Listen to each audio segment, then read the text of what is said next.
أشهد أن لا إله إلا الله وحده لا شريك له وأشهد أن محمدا عبده ورسوله أما بعد فأعوذ بالله من الشيطان الرجيم بسم الله الرحمن الرحيم. My dear viewers, once again we come here in MTA International Gambia Studio for MTA Kids Time. We were discussing about our Allah, our God, the creator of the universe, the eternal, and the self-sufficient and self-sustaining. As we already dealt with many questions regarding the existence of Allah Almighty and questions surrounding such. So in our previous episode, we dealt with a question regarding if there is no concrete evidence, then why can we believe in Allah Almighty? Why are we believing in Allah Almighty? These are some questions that are being raised. So we already started answering them, but then I just want to complete the answer before we go to the next question. But then before wasting more time, we will just, as we normally do, we start the program with the recitation from the Holy Quran. Can we hear the recitation from Ibrahim Rami, please?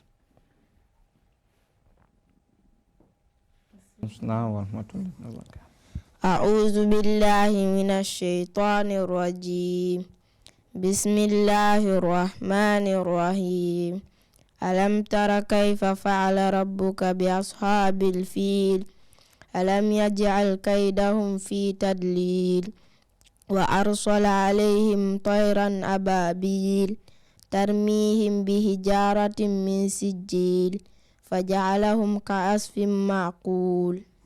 Jazakumullah for that wonderful recitation. Can we hear the translation from Sister Aisa? Please give us the translation.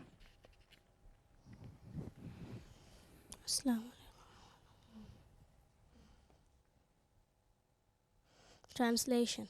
In the name of Allah, the gracious, the merciful. Hast thou not seen how thy people dealt with the people of the elephant? Did he not cause their plan to miscarry?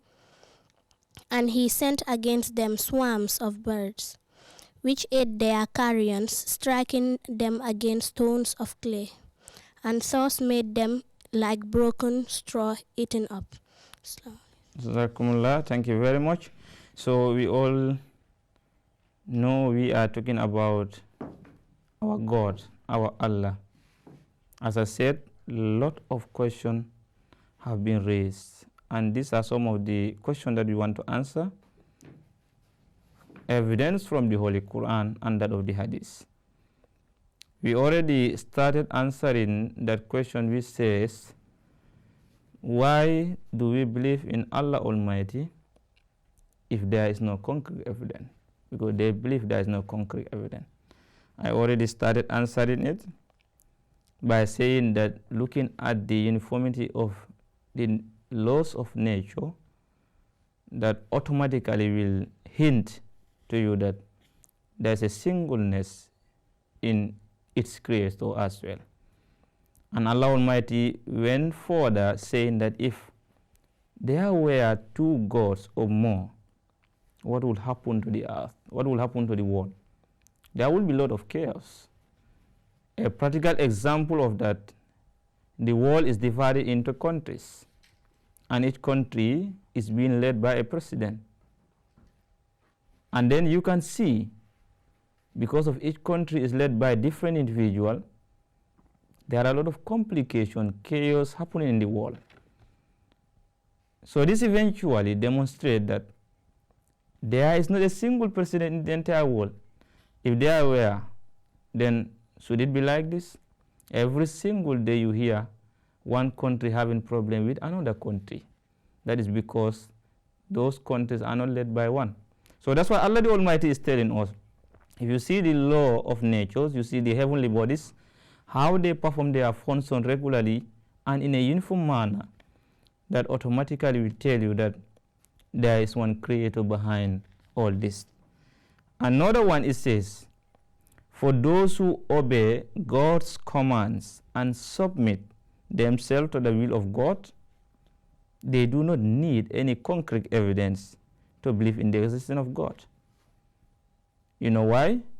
The reason is God speaks to them and tells them to not to be afraid of calamities or enemies. That Allah the Almighty says, Inna allazina qalu Rabbuna Allahu thumma istaqamu tatanazzalu alayhimul malaikatu alla takhafu wa la tahzanu. Those who believe in Allah Almighty and they stand firm in their belief. Tatanazzalu alayhimul malaika, angel will descend upon them. And what would the angel tell them? Allah takhafu, do not fear, wa la tahzanu, and do not be in a state of sorrow. This is the comfort that they will get if you believe in Allah Almighty. This is the benefit that you will get if you believe in Allah Almighty and you stand firm in your belief. Then Allah the Almighty will automatically send angel to you and who will be comforting you with the statements, Allah takhafu wa la tahzanu. He reassures them that He is with them, wa huwa ma'ahum, and He will help them through His inspiration and revelation and through heavenly signs. For instance, that of the prophets and the righteous servants of Allah Almighty. The prophets of Allah, they came on this earth without any power, without any support.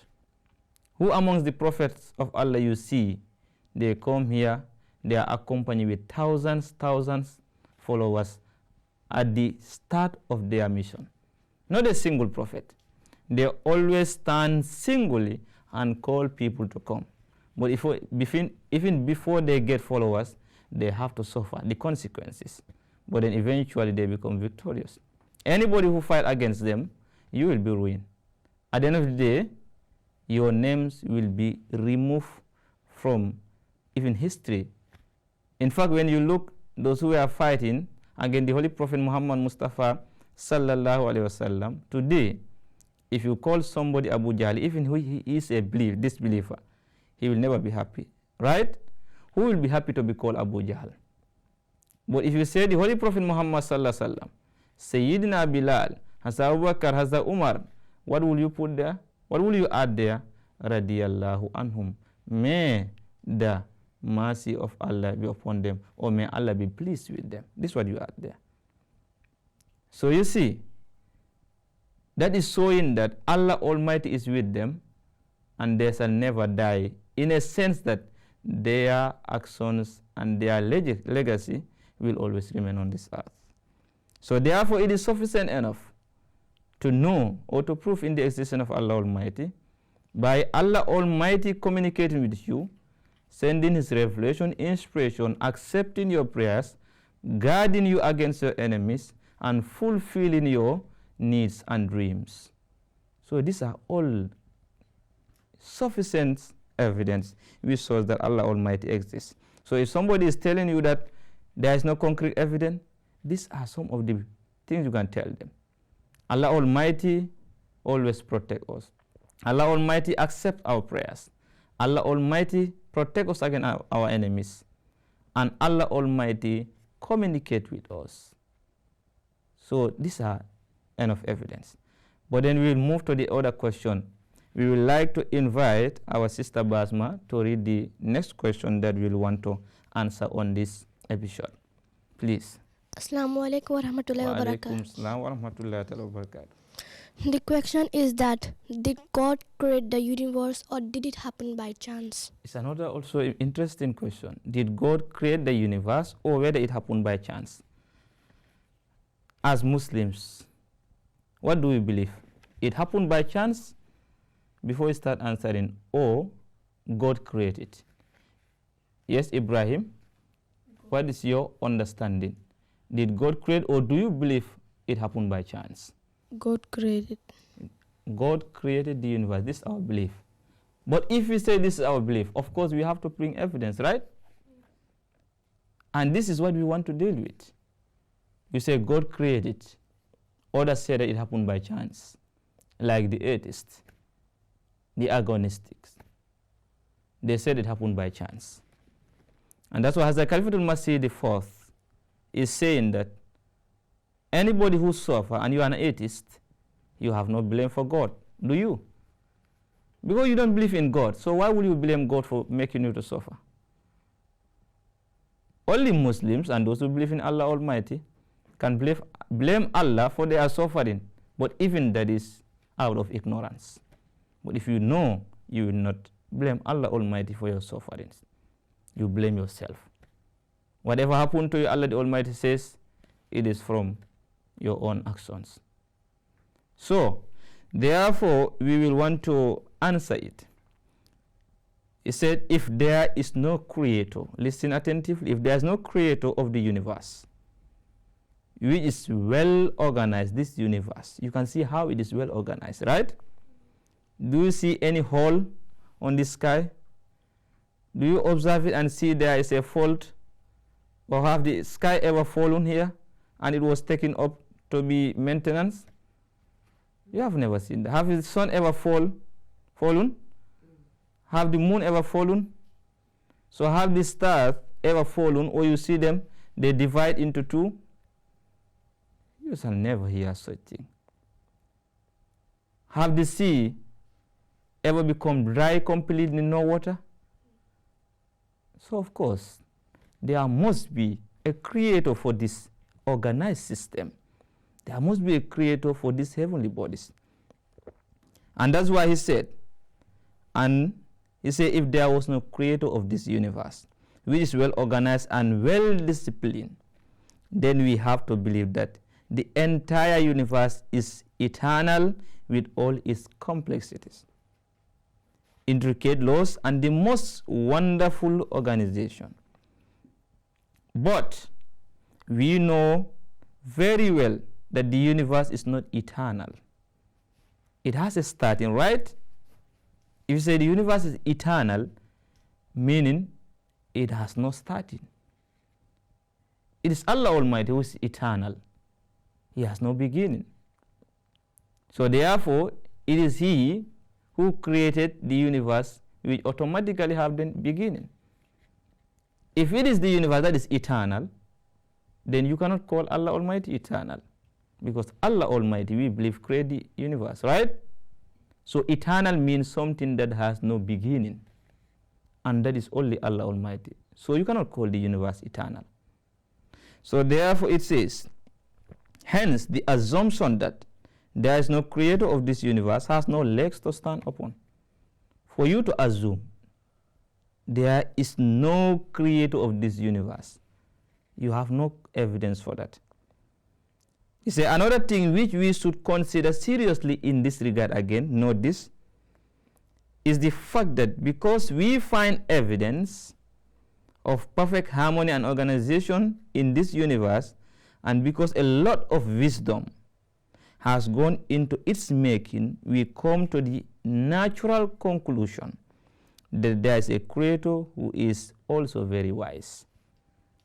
We see how the universe is created, how beautiful, and is always in a uniform manner. So for that being the case, automatically there must be a wise creator who has created this universe. If there was no wise creator, he cannot create this universe in this manner. He cannot put everything into its proper place and function regularly, unerringly, without any fail. That is only going to happen when there is a wise creator and who is capable and is eternal. So the question simply breaks down to this: what is eternal, the universe or its wise creator? This is another also question. As I said, the atheists, they believe that the universe is eternal, meaning it has no starting. If the universe becomes eternal, what will happen to Allah? He cannot be eternal. But we Muslims and anyone who believes in Allah Almighty, believe Allah Almighty to be the eternal. So one of them has to be eternal, because something cannot be born out of nothing. You understand? As I said, if the universe is eternal, then God cannot be eternal, because something cannot be born out of nothing. It must come from, there must be a starting point. You understand? So basically, this is our answer to that question.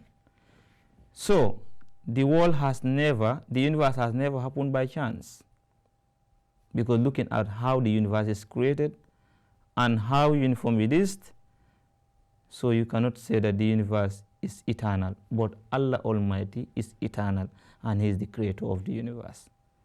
Thank you very much for your participation. This is what time allowed us. But then, as I said, this will not be the only answer we will give. In our subsequent episode, we will continue dwelling more onto this very important question. So viewers, this is what time allowed us. We come to the end of another episode. We are talking about a very important question. We first and foremost answer the question which says that if there is no evidence, concrete evidence for Allah Almighty, then we should not believe in Him. But we already established from the Holy Quran that Allah Almighty exists and the evidence are uncountable. The next question was, does the universe happen by chance or was it created by Allah Almighty? And we already answered that as well. So this is what time allowed us until we come on another episode here in MTA International Gambia Studio on MTA Kids Time. I was your host, Syed Sambaso. Until we come on your way. Assalamu alaikum wa rahmatullahi ta'ala wa barakatuh.